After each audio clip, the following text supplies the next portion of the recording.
Welcome to the Salty Bulldog, the podcast that's struggling to keep a lid on things. My name is Matthew Donald, and I have two people sitting opposite each other as opposed to opposite me this week. I've got Nick Galea firstly. Welcome, Nick. Hello, everyone. I've got the man with the sore calves, Brad Sultana. Welcome, Bradley. Hey, how you going, everyone? It's good to be back again. I better start with you because we've spoken about this for a couple of weeks now. You've been doing your running practice. Yep. And on the weekend you had the 10k run through Melbourne. Yes, I did. Give us a bit of an insight into how that went. And what streets too? I want to know all the streets. Right, so I brought out the medal. I've already showed you guys after the run on Sunday.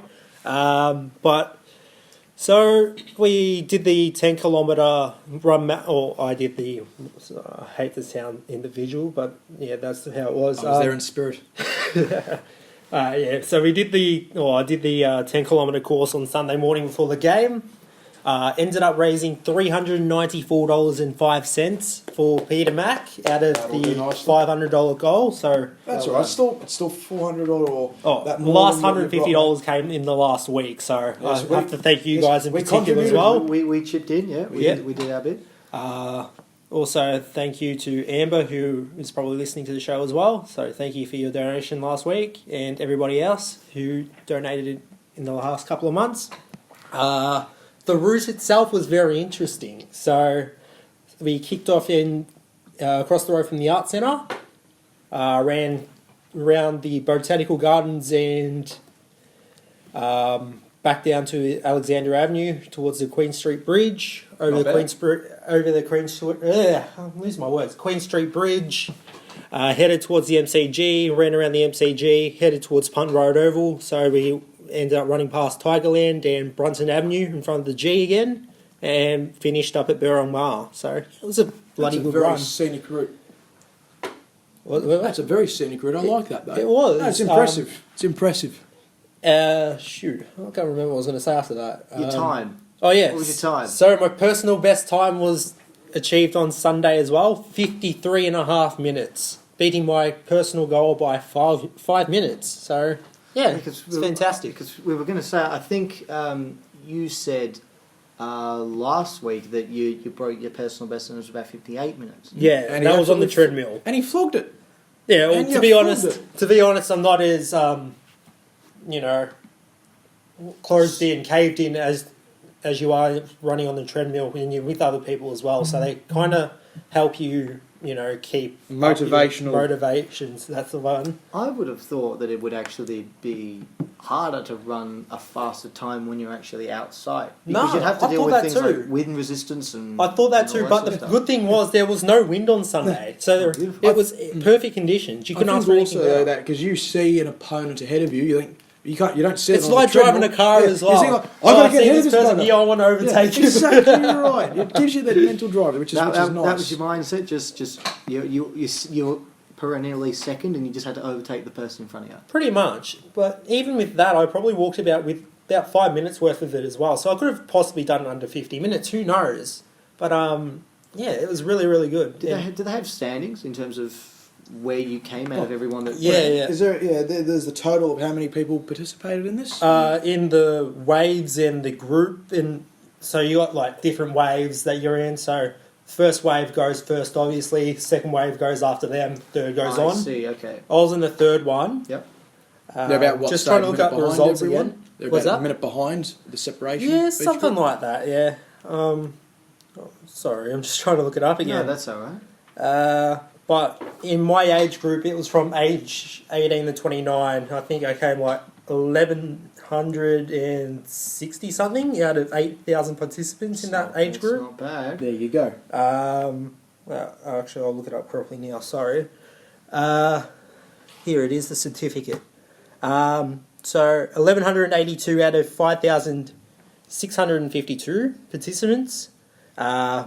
And category place, which is the waves A, B, C, and D, 283rd out of 720 people. That'll do, man. That's good. That's good. That'll do, man. Yeah. Congratulations. That's We've been talking about this one for a few weeks, and no, it's terrific to see the end result. And I've already seen Jason's been interested in the 2020 event on on July 29th, I think Might it is. be July 26, 2020. 2016, is it? So Yeah. that'd be interesting to see how that Yeah, goes. leap year next year, so it's 2 days off. Ah, wonderful, wonderful. Remember that.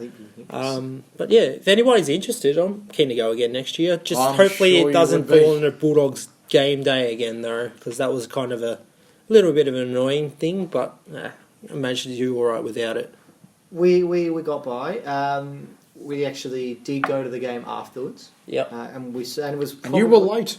I was late. Having home responsibilities at home meant I was late. What normally happens in that situation is that I'm late. I missed the first quarter. We kick 5 goals, and then we only kick 4 for the rest of the match. That was my prediction. It didn't quite work out that way though. I think I shut up about halfway during the first quarter, and to that stage we'd only kicked about. And then you saw kicked Reece. 3 goals. You saw Reece Conker kick a goal, and then I'm thinking, go home, get out of here. No, I think it was. No, I don't think it was that one. I remember you having a crack at Reece Conker. So, has he kicked a goal for Fremantle yet? I said no. There you go. Okay, yeah. Has he? And then Has he actually kicked a goal for them? We'll have a look. He's got 2. That was his second goal for the club. Okay. All right. So not all is lost with that one. No, it was with Brayshaw though. Kicked 3 of his overall 11 now. Yeah. But we'll look more at our performance in terms of the Bulldogs, and this was a must-win game. I think a lot of people went into it thinking that the pressure was sort of off, but whichever side won this game would have jumped to 9th on the ladder. Mm-hmm. So there was a lot for Fremantle to play for, or a lot to play for from a Fremantle point of view as well. We jumped them, and we never really looked back. That was our joint biggest win of the season, 47 points, matching the Richmond win in round 7. This one was a bit more impressive. Certainly it was a bit more attacking. Bit more of that 2015. They got Bulldogs. to 100. They got to 100 points as well, which is the first time in about 3 years. So that was fantastic to see as well. A lot of points as well. So like the Bulldogs of old and the Bulldogs of new.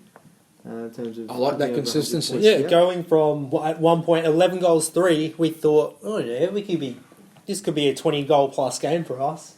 No, we finished on 16 goals 17. That's okay. Still not bad. You're kicking 113 points. Yeah, that'll probably win you The highest score of the season. That'll probably win you yeah. 100% of matches. Should. I mean, I'd be concerned about the defence if you were scoring that much and still getting beat. Very much like our unfortunate 2005, 6 and 7 batch. Oh, I remember that game against West Coast where we scored 137 points and they scored 144. Yeah. That was something. And That then was something. also round 10, 2003, we scored 145 points against Oh, North. against North and they And scored they kicked 156. That was hilarious how we could just be that freewheeling, and now we I'd struggle to... I mean, what I'd give to see us kick up 145 points in a match these days. Well, it could have been possible on the weekend, like I said. Yeah. But, Well, probably should have, but Yeah, I thought we were about 2 goals short. just speaking on that 2005 sort of side, it feels like it's 2005 all over again. Oh God, don't mention you're it. not showing that. So I see now. labouring for the most part of the season in the bottom half of the ladder, and then at about this point in the year making the late charge. Now in 2005, Don't mention it. we were never actually. You're going to talk about the D's game. We might as well just mention that. Then. Please. We've not. already mentioned it a couple of weeks ago. We got through that one with a There win was no against them. Josh Wagner there to save There the was day. no Josh Wagner or Jeff White. Now in Or Jack 2005, we never actually made it. We were never actually in the top 8 at the end of any round for the latter part of the season. Well, even in round 1, where we won by... we 5th. You we said were the latter 5th. pass of the round No, of the yeah, season. you're right. Yeah. Round 1, we were 5th. Yep, That's as high as we got. And there were times when I remember round 22, we were in the top 8 until the Yeah. last 10 minutes of the season. Yeah. And then Essendon didn't uphold their end of the bargain. Essendon, you can always rely on them to let you down. Now we Savage. sit 9th, outside the 8, only on percentage. Are we the new Richmond and North? Had we beaten St Kilda last week, we'd currently be sitting a game clear in the 8. Alas, that's not the case, but this is a lot better. I think 3 weeks ago when we said this 3-week patch, Melbourne, St Kilda, Fremantle is pivotal to the season, I think we would have taken being level on points with the team in 8th spot. Percentage, I feel at this stage, can almost be ignored. I don't think we're going to overcome 10% in the next month. But Adelaide Five could possibly drop 10%. Yeah, We can always be optimistic about that. They've got West Coast at the end of this round. So who have they got this And, yeah, week? okay, they've got St Saints Kilda this week in and then Adelaide. West Coast, and then And the that Pies. The way the Saints are playing, I reckon they've got a good crack at them this That year. one's going to be interesting. I think this weekend it's going to be very interesting. I reckon 3 weeks ago you would have said, "Oh, Brisbane will beat the Bulldogs at the Gabba. Adelaide will beat St Kilda at Adelaide Oval." Oh, I like that. Actually, that. It even tells us what to do. Our gap to Adelaide is Port Adelaide. No, that's for Port to overtake them. They need to score 76 points, or St Kilda to score 73. For us, is there anything for us that we need to do? Okay, so if we need to overtake Mathematics? Adelaide, we've got to beat Brisbane by over 20 goals at least. Fantastic. We can do that. That much I know. I don't know. I wouldn't know the exact numbers at this stage, but yeah, at least 20 goal win, and we're starting to think about it potentially. You look at that one. It's probably going to be closer to 40 goals actually. We need to make. We're going to have to beat a world record. We're going to need to make up about 40 goals over the next month of football on Adelaide, which That's okay. isn't impossible if they If lose they by do their enough end of the and we bargain. win by enough, and then obviously we play them in the last game of the season, which has been confirmed will be on the Sunday. Nick is actually going to be smiling about that because he knows he can attend now. I can actually attend it. Yeah. So that was To me, it's a bit of But it's why kind of a can't- bittersweet Why bittersweet couldn't you moment. attend it? Why can't you? No, I can go. Oh, wonderful. I just don't Oh, like okay. the Sunday time slot. I'd rather have it on Saturday so Yeah, you no, can no, stay I out agree. Saturday night. I so that was agree. Sunday I the agree. 25th Yeah. of August. I'll just at have the day off 1:10. and switch it to the Tuesday. For that one in Ballarat. I reckon that'll virtually be it. That'll be the final. As long as things go to the plan. Plan out as plan as what's the word I'm looking? Play out as expected. You don't want to think too far ahead. Or just take it one round at a time. I would say. And I think that's Nothing like a cliche. That's the key. So what's Adelaide's fixture from here? So it is. But I'll do one look at it because it's St Kilda or at St Kilda, Adelaide, and then they've got West Coast away, and Perth. And then they've got Collingwood at Adelaide. I was going to call them Pie Mantle for a second. Pie Mantle. And then There's your new saying. Collingwood. another one to the list. And then I think it's us. And then it is us. And then it's us in Ballarat. And So- our draw is Brisbane at the Gabba. Essendon at Marvel Stadium is going to be massive. That'll be massive match. 45,000. We've got tickets We're already almost got. close to a sellout. Yeah, we've already got tickets for that. We'll all be going. And then it will be the Giants at Spotless Stadium. It's actually called Giant Stadium now, but anyway. Giants Stadium, whatever. The fact is, we're undefeated there at about this stage of the season. The thing is, if we win one more game than they do, we're in. Yeah. As long as Simple as that. Yep. So the main thing is remain as we are at the bare minimum ahead of the teams below us because we will remain one game clear. Yep. But if we pinch one game more than the Crows do, whether that's 3-on-2, that's probably the lowest we can go though, 3-on-2, or 4 out of 4 would be nice. Then we're in. Wait, Well, you said if- 3-on-2, you mean 3-1? 3 wins wins and to they 2. win 2 for Oh, them. yeah, yeah. So So I that's the reckon- lowest we can go Yeah, yeah. though, okay? Yeah. If we go to 2, obviously you can assume some other clubs below us will pinch that. Yeah. I reckon the key is, with this one, just break even with Adelaide over the next 3 weeks. Yes. Because then it's in your hands. I It's- expect it's- them it's to a- lose to West Coast. And they should lose to West Coast. And the thing is with the Saints have not, for a long time, their only interstate victories over the past 3-4 years 2017. are against the Gold Coast Saints. Yeah. And that is a big kettle of fish different to the Crows, who admittedly I don't rate as much, but it's a big difference. Still, I wouldn't discount St Kilda on the weekend. Yeah, this probably bodes for their club, big on their future. You know, it's like a line in the sand type game for them. Whether they're going to still be the same mob or whether they're going to take a next step. Yeah, this one's got something a bit different. And then we've got our game against Brisbane, and I wouldn't completely discount this because I think Brisbane, despite having won the last 2 games, I don't think they've been overly convincing. They've won their past 6, which means they're due. They have to be due. They got away with one against North Melbourne. Yep. They got away with one against Hawthorn to a lesser extent. Yes, and law of averages says it'll come back. Eventually, yeah. The question is it this week or the week after? 'Cause Yeah. who will they This- play the week after? They play Gold Coast the week after. It won't So should happen be- that week. It won't happen It won't happen that week. Should be this week. Big week. This one. I don't want to get carried away. I don't think the teams below us are a real threat at this point. Port Adelaide, No. Hawthorn, Fremantle. I think really it's the Dogs and the Crows, which is kind of exciting. It could be interesting still if the Bombers do. Let's say we pinch these 2 games and Essendon stay as they do. Let's say they lose to So they Port, lose to Port, and then they lose to us, and we pinch the 2 games.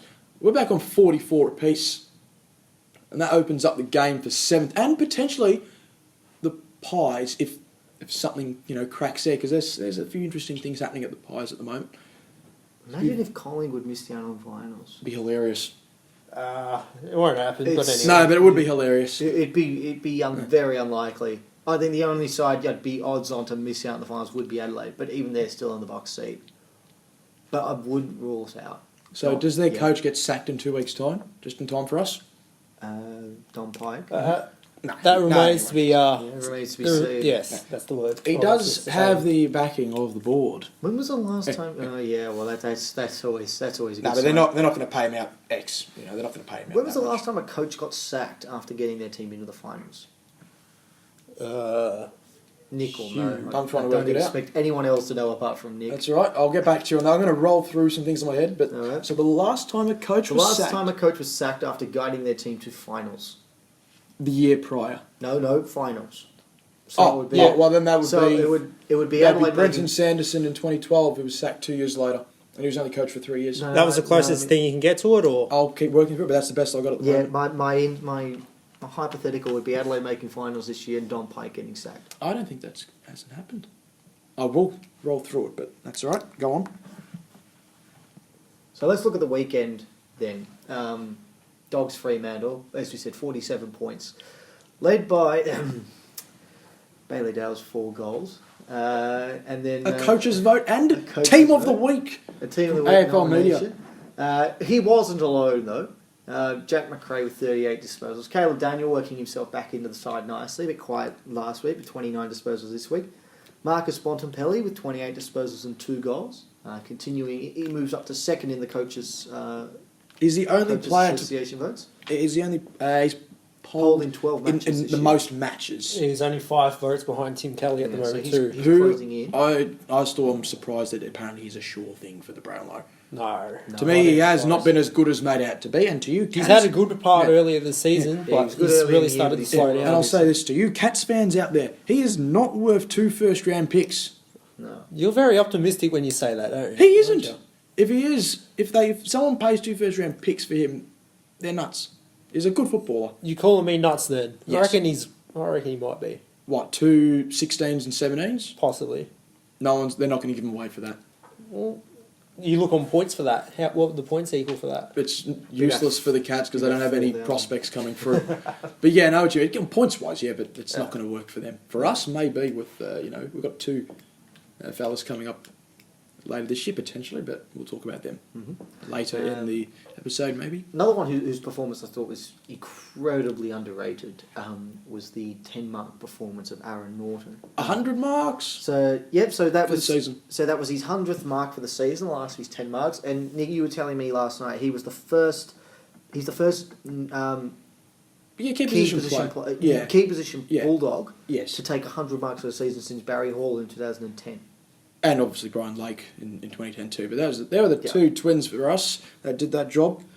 And the closest we've got since was Roughhead in 2016 Rufford with took 85 marks in 20. 85. I believe it might have been a little bit more because he took 43 contested that year. Norton's on 40 contested.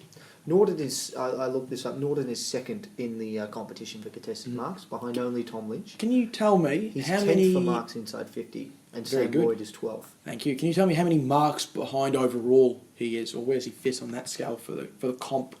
For what was this? For the overall comp, stats summary. Yeah, let's go to marks. Season high. Thank you. Oh wait, I'll that's get there, no, I'll get that's there yeah. There we go. So he is sitting where? Not on the top 20, He's not on the top 20. but he'd be close to that. Lockie Hunter's up on there, which is nice. Yeah, we say key position play because midfielders can normally get themselves Mm. easily 5-6 marks a game. Lockie Hunter being that sort of defensive winger, leading out from the wing to half back. And then it was Liam Jones in 2011 with 96, 96. and he took 43 contested marks that you do. What is it with the number 43 with us? Well, this season's not over yet. So Roughhead in 2016, it took 86 marks, Mum said. 86 and 43. And 43 were contested. And 14 marks inside 50. That's an interesting split, though, isn't it? It says that about still, half of despite his being a marks. tall fella and needing contested marks, you can still go around and get marks on your own accord, unlike Rory Lobb, that needs to have them in a contested fashion. He doesn't have the work You're sounding rate. a lot different compared to what you were saying about him on the weekend. I know, Nick. but I'm saying if it's contested, he needs to take contested marks to have an impact. Well, he took And four of his 8 marks. Yeah. 4 of his 8 marks were contested. Yeah, So it's a similar split. And Norton Yeah. took 4 of his 10 were contested. which is on par with the season, 40 out of 100. And Norton's taken 40 contested marks for the season. Can you work Yeah, out? Can you click on just his marks this year so we can get him in order? So that's So that's the interesting. second most marks he's taken in a game this season. He's got 2 9s and 2 7s. So, if Norton takes 10 or more marks in a game, we win by 8 47 goals. points. I love that ratio. We're up by 47. That's interesting, isn't it? When he takes over 6 marks in a game, we've lost once this year, respectively. Last year, the numbers are the other way around.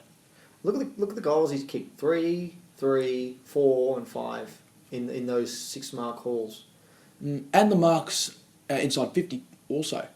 7, 5, 5 and 3. We do like talking about this guy a lot because he is... The juggernaut.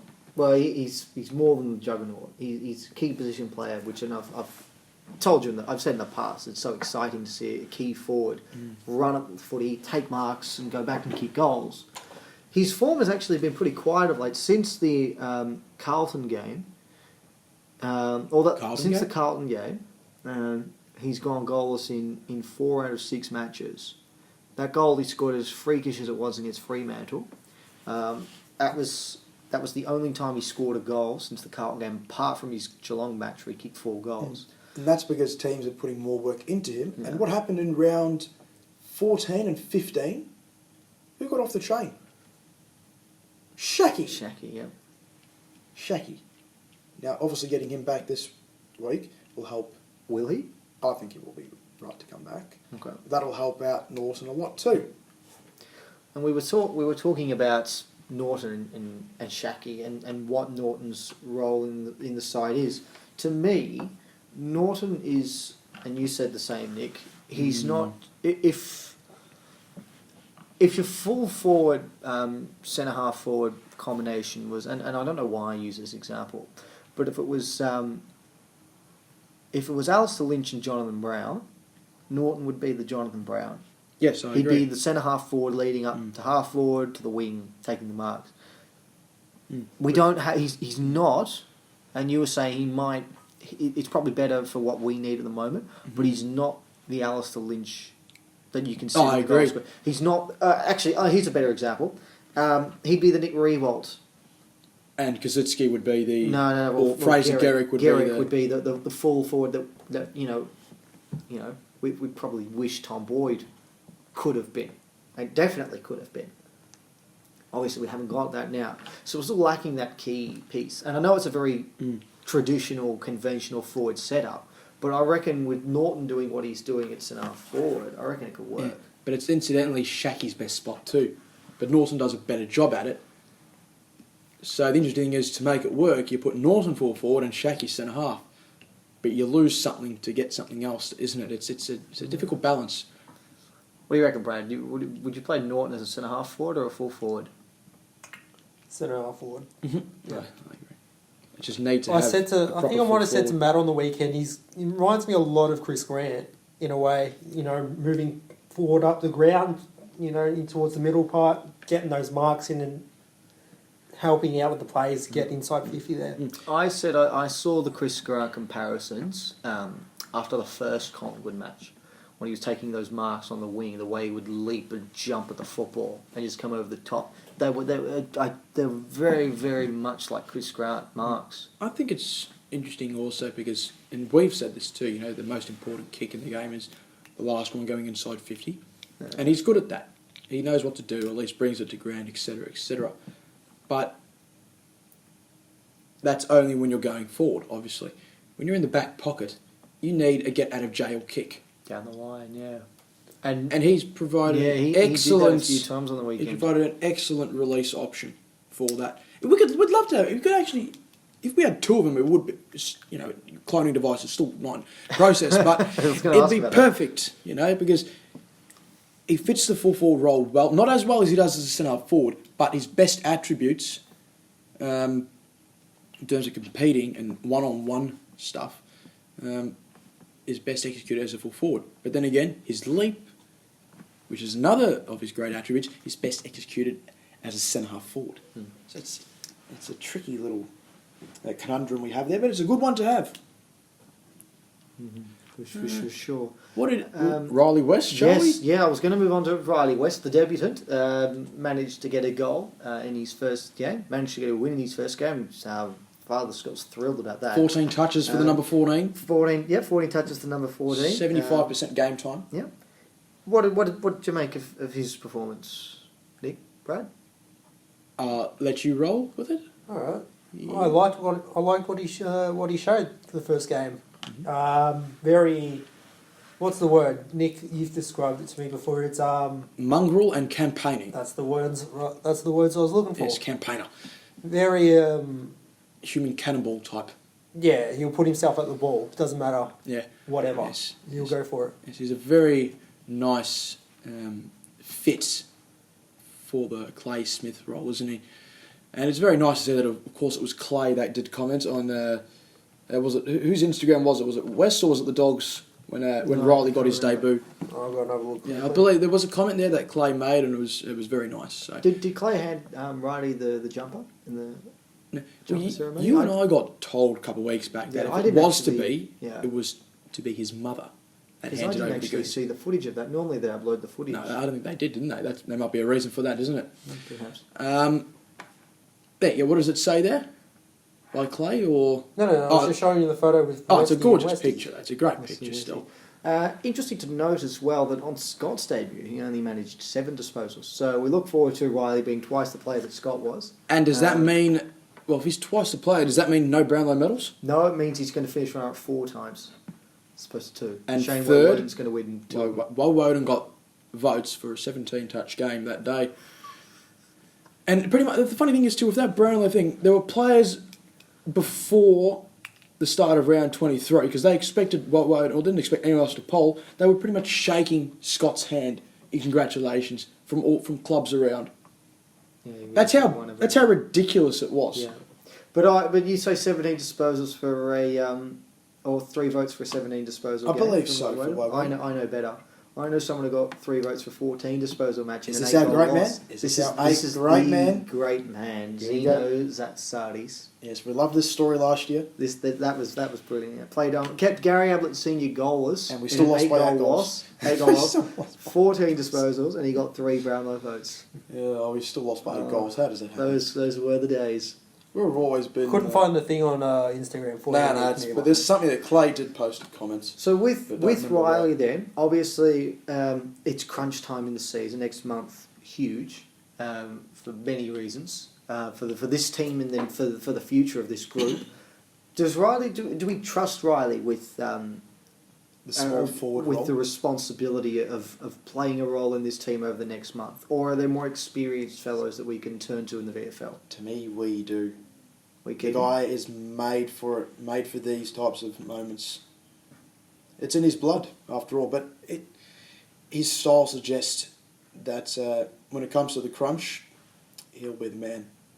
That goal celebration was beautiful. The pickup was gorgeous, and he waited for the right time to dob it in. If God, you it was listen to nice. his comments after the game about it, he's like, I was hesitating to give it to Norton or just go for it myself. No, I'm just just go going for to go for it. What a man! And it was a beautifully executed kick too. Yeah, you only play your first game once, so you may as well, if there's a chance to kick a goal, you may as well go for it. Yep. The announcement that we did see, we didn't see the jumper presentation, but the announcement we did see with that one was something that was lost on, it had the meaning to it was lost on specifically journalists with glasses. But with Beveridge, with the bird in the hand, journalists with glasses, Nicholas. What am I then? You're not wearing the glasses at the moment. Not at the moment. So Beveridge had the whole bird in the hand, and gave it to Riley. It was a lovely story. It's a What type of takes a bird while to was it? explain. Well, that's not the point. I want to know what it was. And that bird, so to speak, was presented to Riley by Dale Morris. And in hindsight, I think it was Nick's bawling his eyes out, not too far away.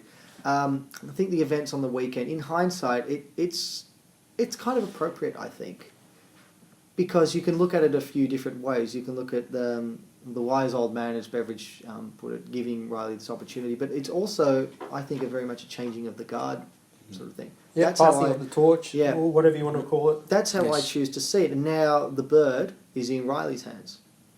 It was in Dale's hands, and now it's in Riley's hands. And for those that don't really understand, the question was sort of posed to Riley: is the bird dead or alive?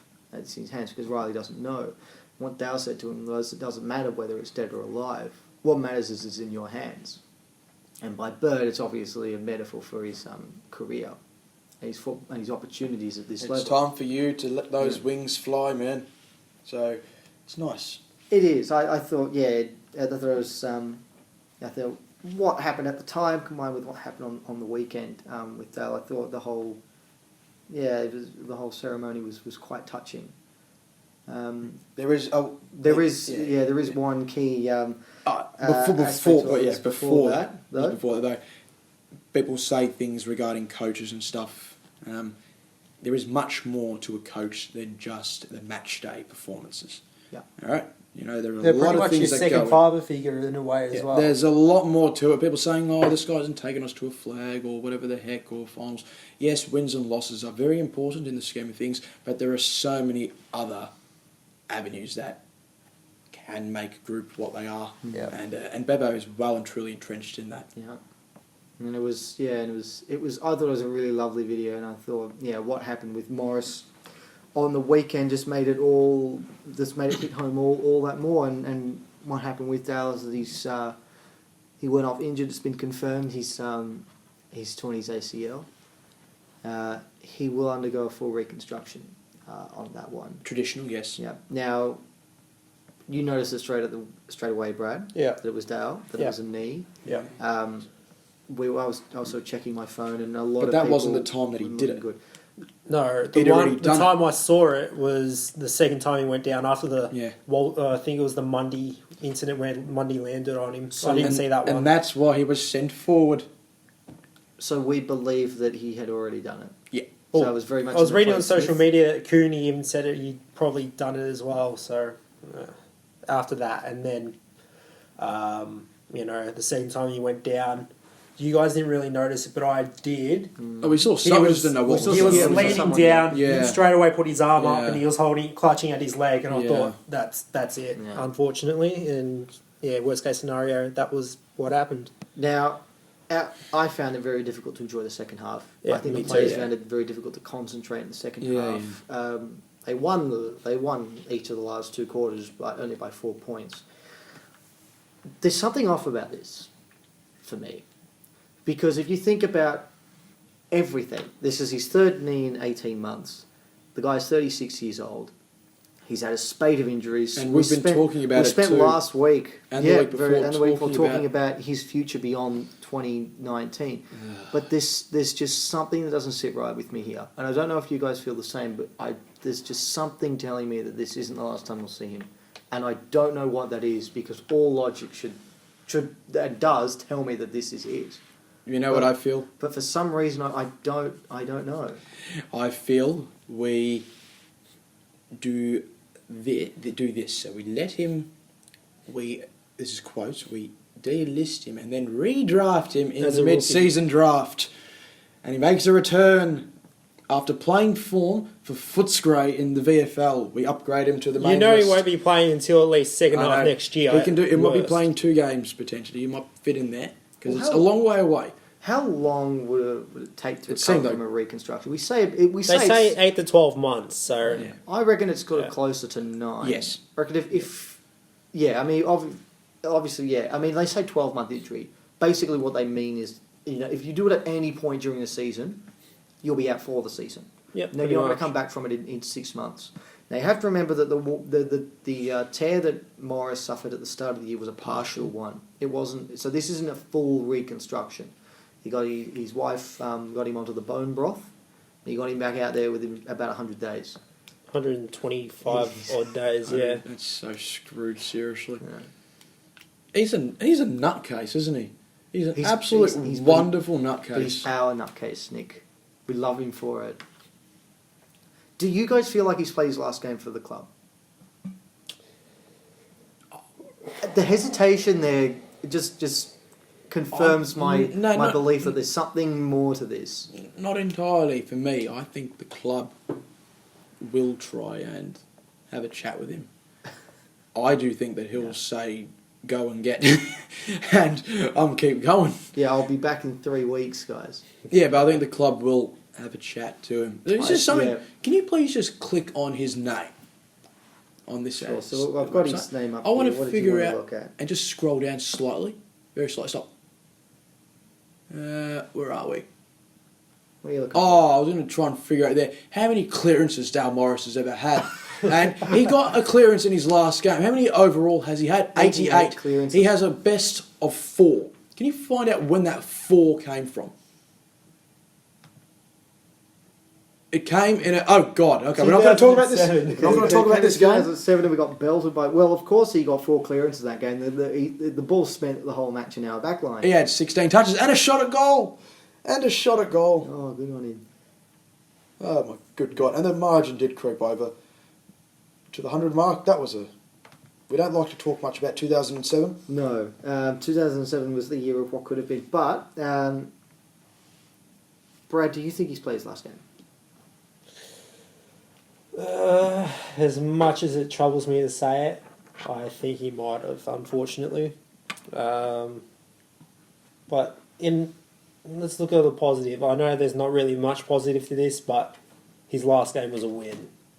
Yes, other footballers haven't had that But at luxury. the same time, something's telling me that he wants to go out on his own accord. So maybe we haven't seen the most of him yet. So The end of him, I'm yeah. still undecided, in other words. So yeah. I think if the club's going to make the decision, but I don't know whether... I just don't know. I feel like something would have been said by now. 'Cause I Not remember- really, it's too soon. I remember when Chris Judd did his knee, Yeah. that announcement was made very quickly. But to be honest, I think he already had planned out that he was going to retire at the end of that season anyway. Well, I remember Beveridge was talking about it in the build-up to the match, saying Morris has about 5 games to prove himself for next season. Yeah. That's what I mean. The club probably knows what call it's going to be. Because It's just a matter of convincing Morris. before he went down on the weekend, he was back to classic Dale Morris. He does what absolutely exactly what brilliant down back. But spoiling, missing out on points and all. Oh, I'm losing my words here because you guys are doing stuff. But he was just classic Dale Morris. Making it sure was a typical performance. making sure the forwards had their. Fife, Going back the flight against the 1v2 or 3. Yeah, I'll let you guys speak. I'm not very good at talking. Look, just think of it this way. Regardless of whatever happens, it might be the end or it might not be, but we've had the wonderful privilege of being able to see, for the better part, all of his 253 matches, from being that rookie from Werribee, and he's come a long, long way, and he no doubt, unfortunately, by the media, will be forgotten because he's that underrated. But he's probably a top 5 defender of this century. Well, he made his debut in Chris Grant's 300, Mm-hmm. and it's Held possible, Andrew McLeod to 8 touches. Possible he's played his last game in Raleigh West's debut. Possible, but still, I'm not convinced. I feel like there's more to this one. Until this video gets released about 30 minutes after he's announced his retirement. Whatever it is, we love him, Moz. Whatever Absolutely it is, love him. yeah. I think when you look, he's obviously in our team of the post 2000 era, and Surely the 1990s. you'll look at it. Well, you feel like he's played that long.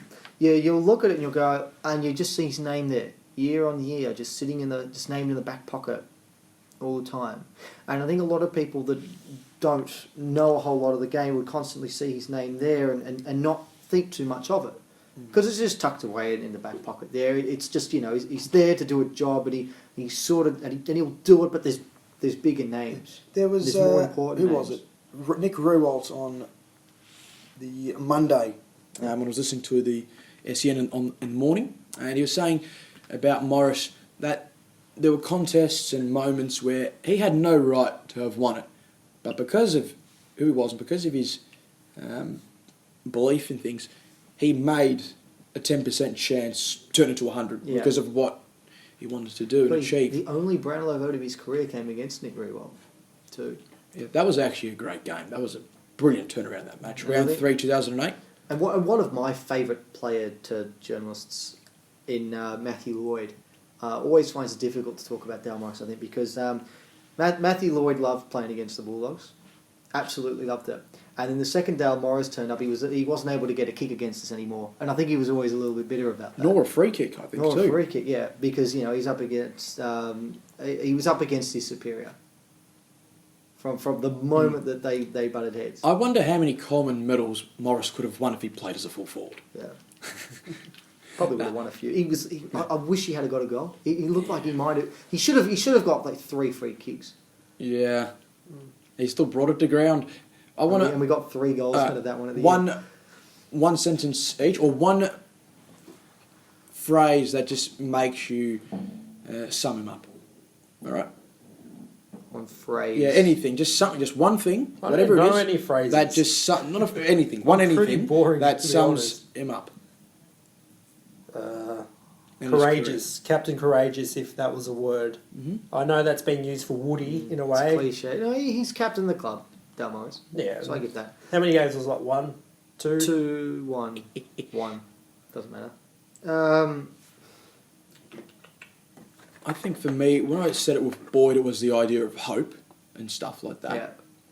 For me, it was Morris, the phrase, everything will be all right, is probably, to me, what it captures him. There were parts throughout season 2013 and 2014, obviously we had just lost Lake at the end of 2012, thinking, who the heck's going to take on the Gorillas? And it's like, no, Morris, no, he'll step up to the task, he'll work it out, he'll hold the fort. For mine, and it's I feel like it's sad. I feel like it doesn't do injustice, but I'll still say the word safe. It felt like whenever Morris was near the ball, everything was, just to borrow your phrase, everything was going to be all right. It was going to be okay. Mm-hmm. Morris was going to solve it. Morris was going to save the day. Yeah. So we'll repeat once again. We absolutely love and cherish you, mate. We do. He's one of my favourites. One of my all-time favourites. Got to get the number 38 put on the back of my 89 Guernsey. That's what I'm going to do. Second in our 2016 Charles Best Sutton and medal. fairest. Which, and I say this guy reminds me. Dale Morris is the sort of player who I like to think Wally was. In terms of the back pocket player, one of the greats we've ever had, premiership player. Also finished runner-up best and fairest in the premiership year on both of them. I like to think there's a lot of similarities there, and I like to think he's the defender that Wally was. That's just my 2 cents on that one. We should move on and give credit to Bailey Dale. What is it with us giving credit to blonde-haired outcasts this year? We did it to Rourke Smith, and now we're doing it to Bailey Dale. Making a late play for the Coleman, 9 goals in 2 matches. Really should have been 10, Mr. Sitter in the goal square. I don't know how you guys can justify him being He's in the the first team too. player at the Dogs to have kicked 9 goals in 2 weeks since...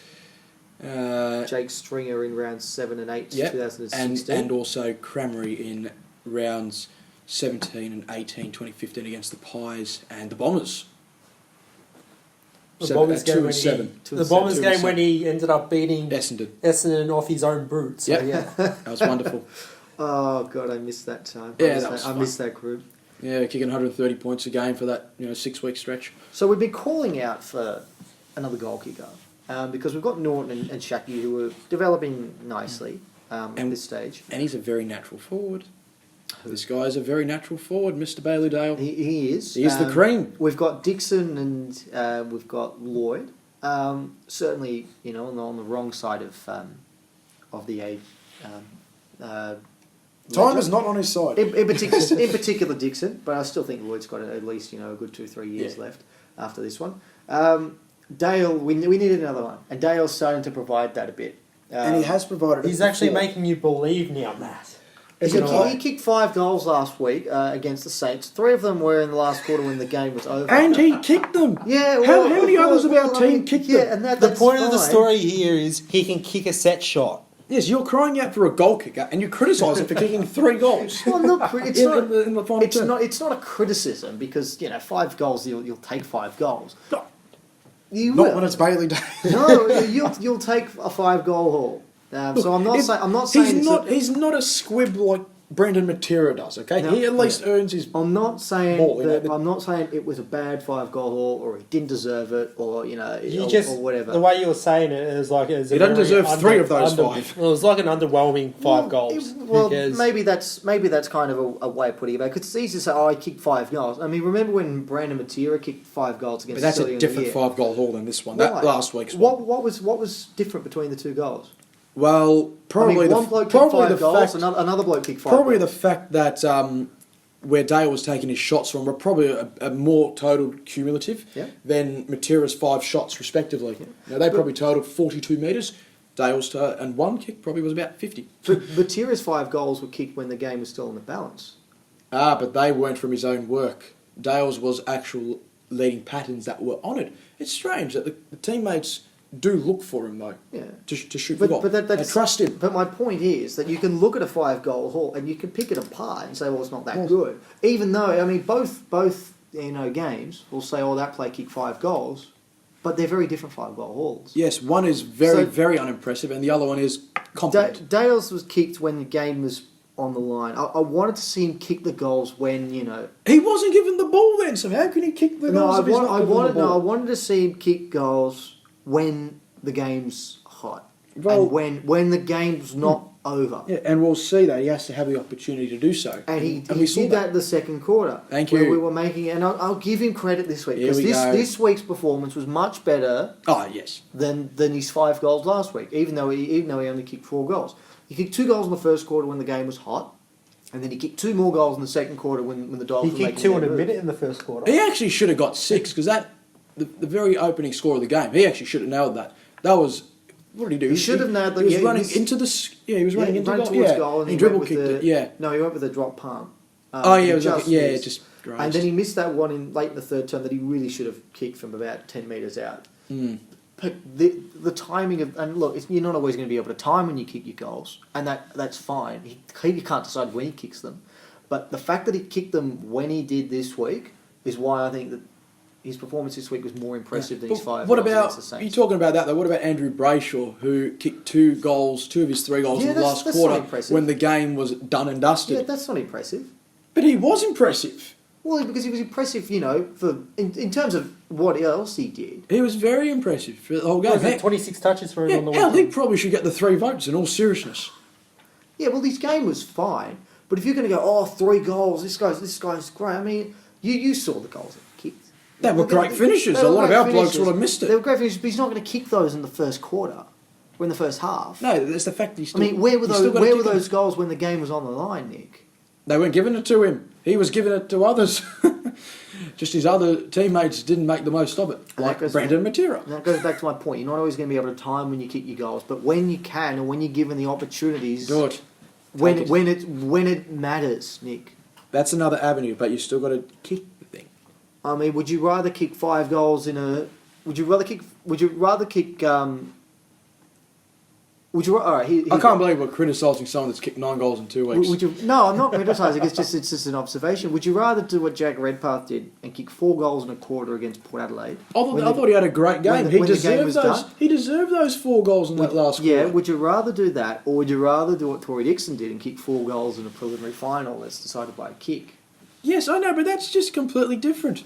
You're right. It is completely Yeah, different. I have several no idea avenues. what you're going on about now. I'm just saying there are. What about there are Redpath some. kicking 3 goals against Port in 2016 in the first quarter, and they did nothing for the next 3 terms? Well, but he kicked the goals when the game was still on the bounce. On the He kicked line. the goal in the last quarter, win the game. He was on it. He had a great game, but it was no. I thought his game the year prior was better, despite just not saying- doing anything for the first three Just terms. saying, goals can mask your actual impact on a match.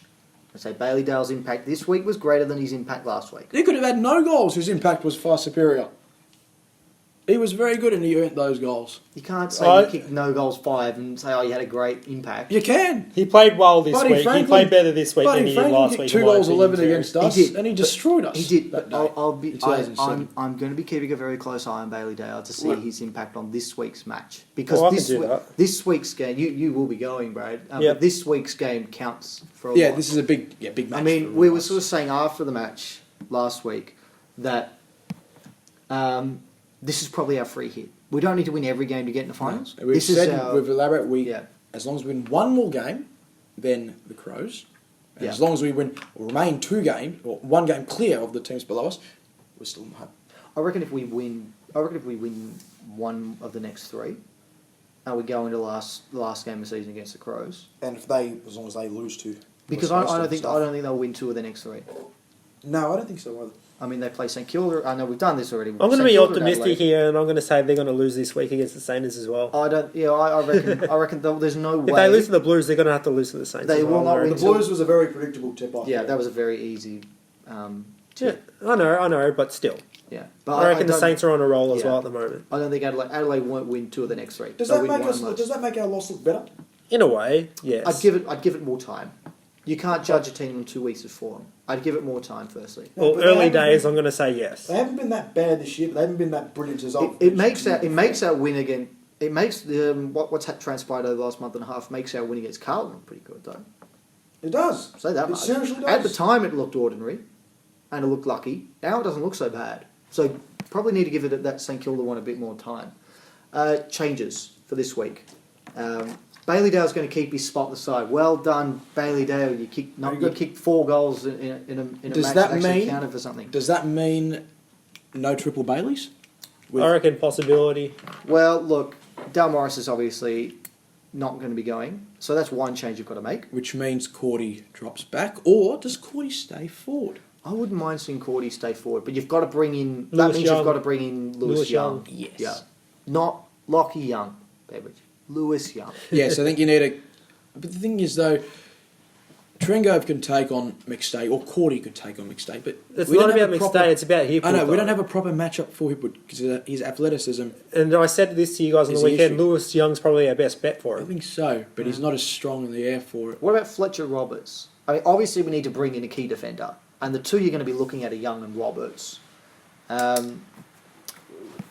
He's often the forgotten man. He played against Brisbane earlier in the year at Ballarat, so we have beaten Brisbane this year already. We With can Fletcher do Roberts it. in the team. With Fletcher Roberts in the team, and What a with Timmy 50th versus game that Warner. was. Boy, what a game! It's the best trip I've ever had going to Ballarat. No VFL football this week either for Footscray, so there's no form to go on. We've got a few players that you'd probably look to bring in. I mean, there's a Robert Morris replacement, so And you've got to look there at Roberts. is Toby McLean. That's the other one, Toby McLean, set to come back soon. It's been 2 weeks since he's done his hamstring, so he's probably not coming in this week, but he can't be that far away. He'll be just in time. I'll bring him back for the Bombers game. Yeah, he'll be just in time for that. Okay. And then so you've got the situation of Morris definitely needing to come out. You've got the situation of Shaki possibly needing to come I back think in. he'll come back. I think you've got to. That wouldn't, It'll unless... be his 50th game if he plays this week as well. Wonderful. Congratulations to Josh. Hopefully it doesn't take him as long as it took Fletcher Roberts to get there. So we'll wait and see on that one. So if it's going to be Shaki for Morris, then you'd put Cordy down back. Yes. If it's not going to be Shaki for Morris, then the question is who comes back in, and then the question is does anyone else get dropped for Shaki?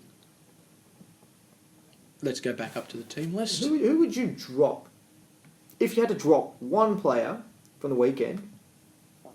Who would you drop? My head says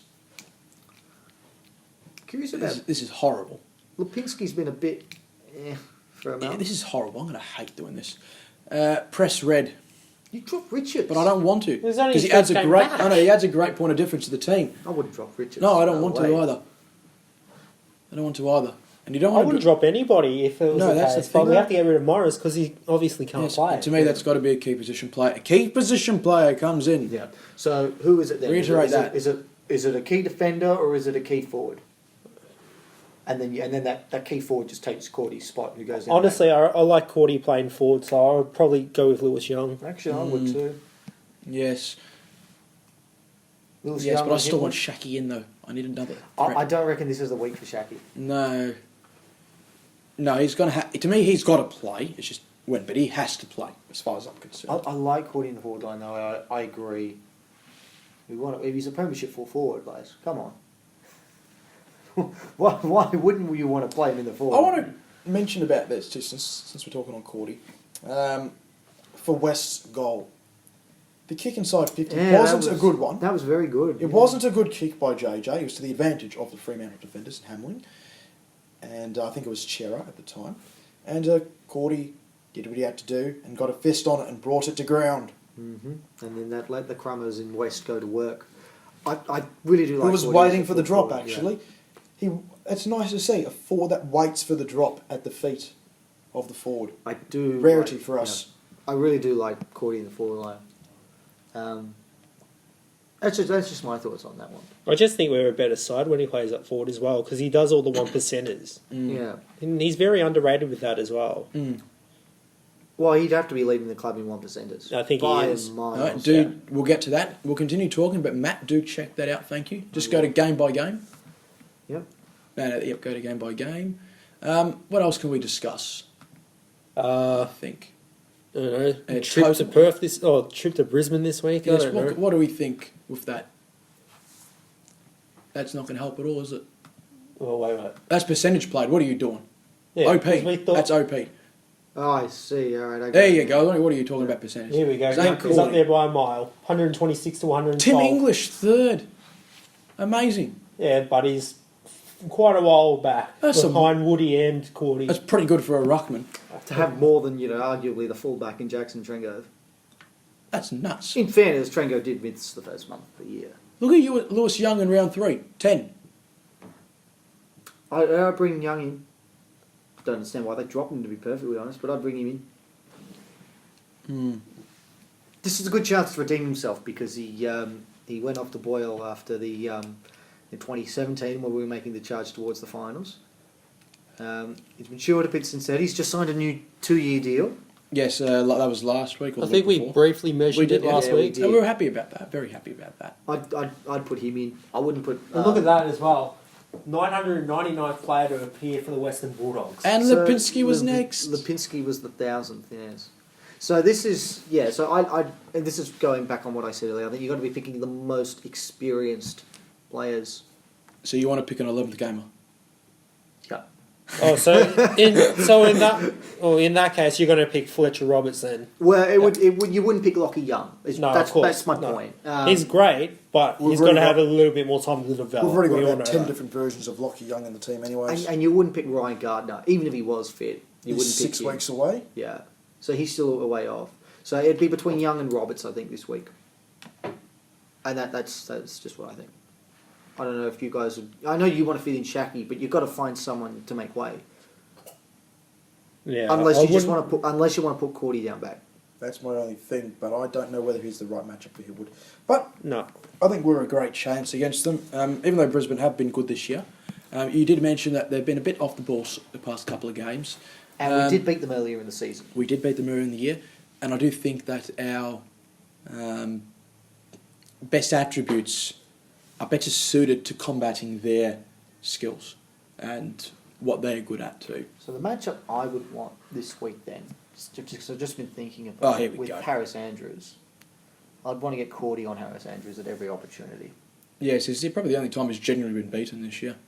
Harris Andrews. I know it was. I know Norton was good against Andrews earlier in the year, but I'd want to try and get Cordy to take him out of the picture as much as possible. Does that mean doing the centre-half forward role?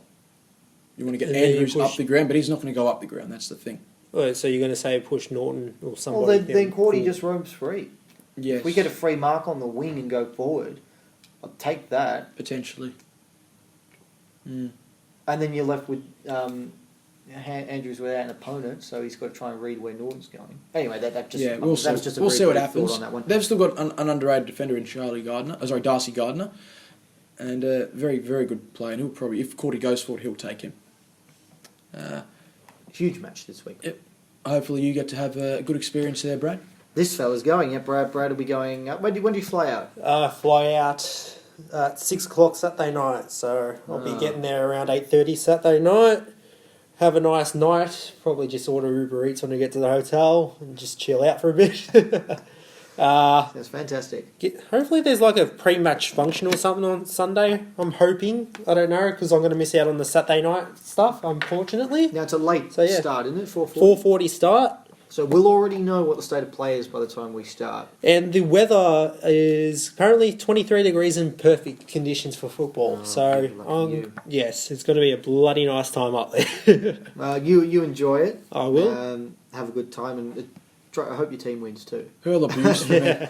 Hurl abuse for me, Well, please. with my tickets, general admission, apparently it's around the Doggies cheer squad end, so I should be able to sit near them. Hurl abuse. Should be good. I'll abuse it. Yeah. I don't want to be beaten up in Brisbane. That's the last thing I wanted to be done. Just leave Bailey Dale alone. Nick, thanks for Brad as well. Thank you for coming in. Congratulations again, Brad, on the run last week. Thank you. Terrific stuff with the money that you raised also. Nick, thanks for dropping by as you always do. Good to have your insight every single week. You provide a lot, that is for sure. To all of those listening, wherever you may be around the world, we thank you for tuning in, and we look forward to having you join us again next week on The Salty Bulldog.